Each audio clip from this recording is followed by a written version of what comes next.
Back again looking at another Kitty Hawk kit this week. I guess you could call this a follow-up to my earlier Jaguar kit. This time we're looking at the GR.1, GR.3 version. So let's open her up.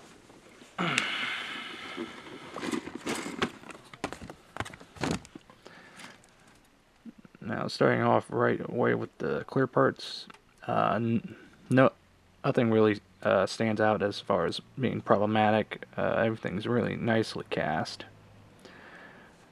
No seam lines, no flashing.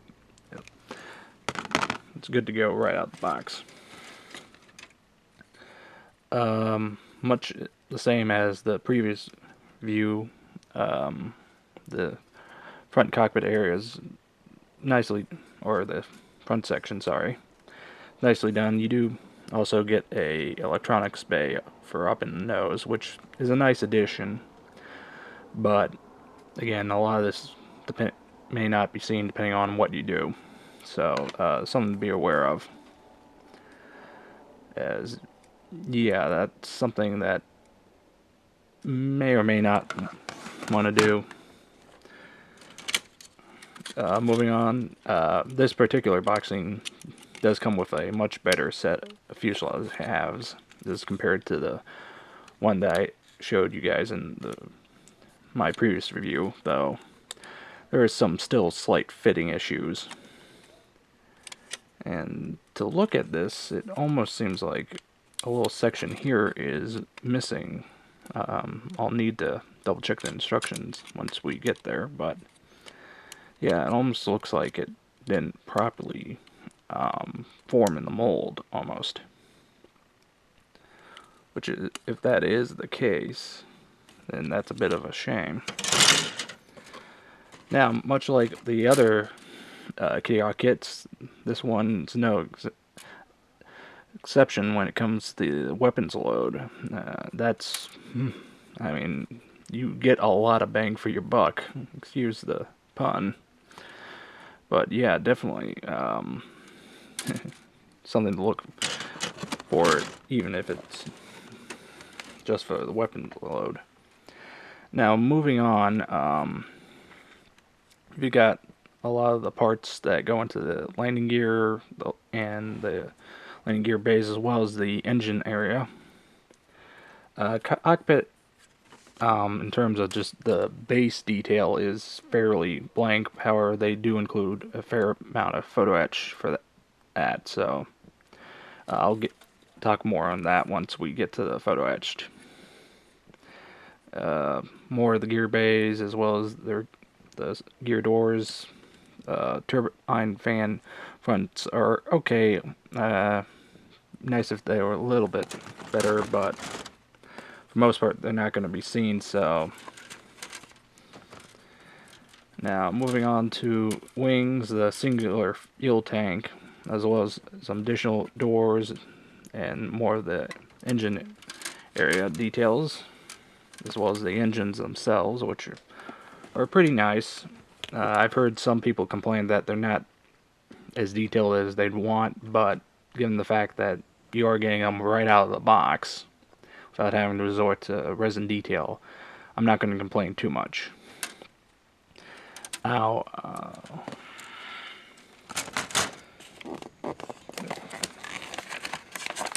moving on to the decals,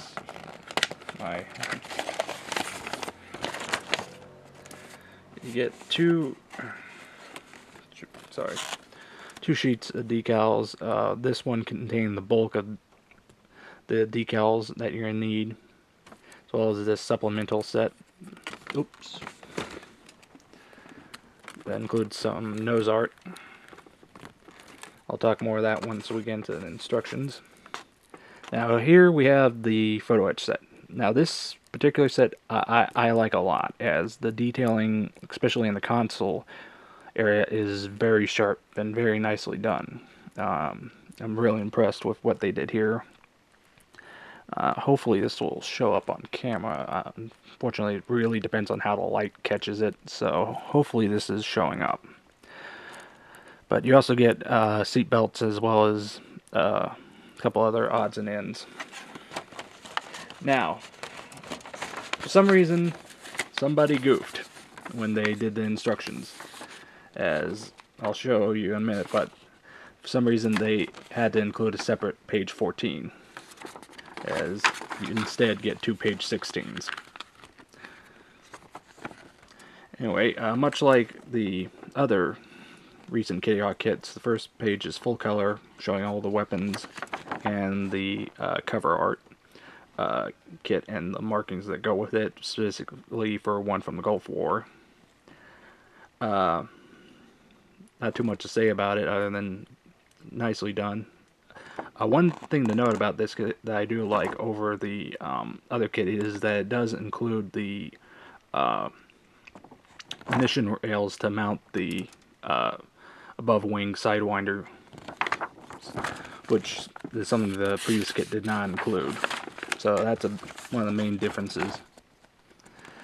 Now, moving on to the construction of the kit, it's all pretty straightforward, at least as far as Cockpit goes, other than, how you use the photo etch. Those are simply good. One thing I would say, definitely as they do mention here, that includes some weight. Would have been nice if they included, a rough estimate of how much to add. But I digress. Yeah, and it does look like that. I did get a bit. No, that's the other side. Yeah. Yeah, I did get a bit of a bummer part in that it's missing a bit of a front end, so that's going to be a pain to fix, which is unfortunate. Do like the fact that they give you the internal photo etch for the nozzle pedals. But yeah, otherwise, as far as construction goes, there's nothing that really jumps out as far as being radically different than the previous kit. If you've already played with it, or built it, or seen my previous review, that would be a good reference. As far as the additional markings go, here we have the first aircraft, which is from late 70s, so gives you an idea of the time, how old this aircraft is. And an unmarked gray one. So overall, a lot of this stuff that I said about the other version of the Spectre that Kitty Hawk did still rings true here. Bit of a bummer in that did get that misformed piece, which is unfortunate, but it is fixable. Just a little bit of TLC and some putty should do the trick.